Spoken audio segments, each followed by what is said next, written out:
भूत महल का बादशाह तीसरा हिस्सा। दारा ने देखा कि सामने के दरख्तों की ओट से कोई नमूदार होकर तेज तेज कदम उठाते हुए इन्हीं की जानिब चला आ रहा था। चंद लम्हों बाद जब वो शख्स उनके बिल्कुल करीब आन पहुंचा तो उसे महसूस हुआ कि ये शख्स तो बहुत जाना पहचाना है। उसने सामने से आने वाले शख्स और अपने साथी बुजुर्ग को देखा तो वह हैरत ज़दा रह गया। दोनों में बला की शुबहात थी। आने वाले ने दारा के साथी को मुखातिब होकर कहा, आप घर जा रहे हैं ना? चलें इकट्ठे चलते हैं।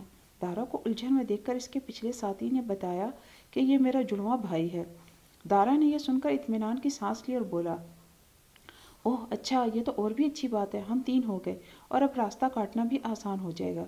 करीब ही कहीं से कुत्तों के भौंकने की आवाज़ें आने लगीं। वो डर कर अपने दोनों बुजुर्ग साथियों के दरमियान चलने लगा।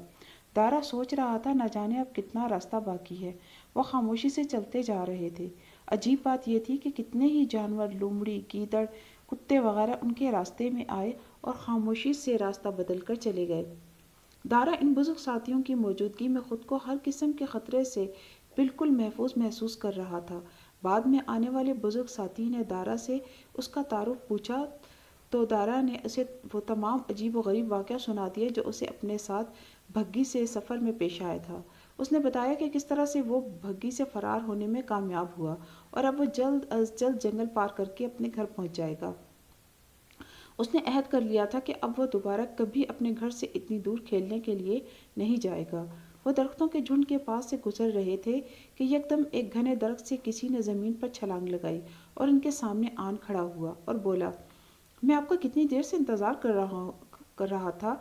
चांद की रोशनी में उसका चेहरा और सरापा बिल्कुल साफ नज़र आ रहा था। दारा ने अपने पिछले दोनों साथियों और इस दरख्त से कूदने वाले शख्स को देखा तो उसकी आंखें हैरत से फटी की फटी रह गईं।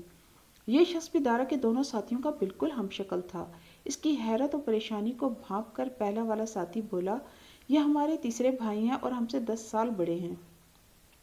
अब दारा अपने दो साथियों के दरमियान था और दरख्त से कूदने वाला शख्स इनके पीछे पीछे चलने लगा। यह सूरत हाल देखकर दारा अब परेशानी में मुब्तला होने लगा था। उसे यह सूरत हाल बहुत अजीब महसूस हो रही थी। दूसरे साथी ने दारा से यह सवाल करके कि उसका ध्यान भटका दिया कि वो आखिर भग्गी से क्यों भागा था। दारा रुक रुक कर बताने लगा, भग्गी में उसे बादशाह बनाकर ज़बरदस्ती बिठा दिया गया था।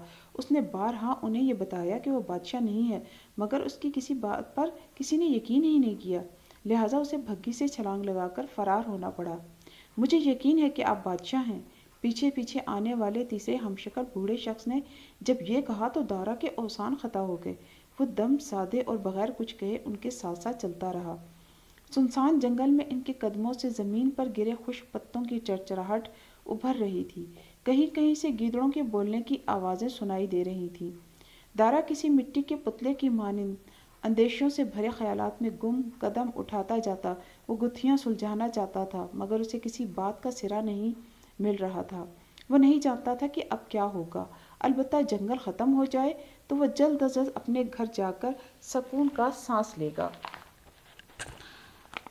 हल्की हल्की नरम हवा गर्मी की हिद्दत को बहुत कम कर रही थी। चलते चलते उसे अपने पाँव पर कुछ नरम चीज़ की मौजूदगी का एहसास हुआ। हवाई चप्पल में इसके पाँव के खुले हिस्से पर एक नन्हा मेंढक बड़ी बेतकल्लुफ़ी से बैठा हुआ था।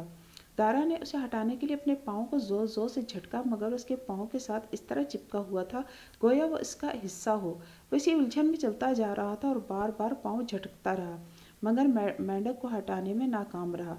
चांद पूरे जोबन पर था। उसने अपनी चांदनी से जंगल के हर शजर, घास फूस को रोशन कर दिया था।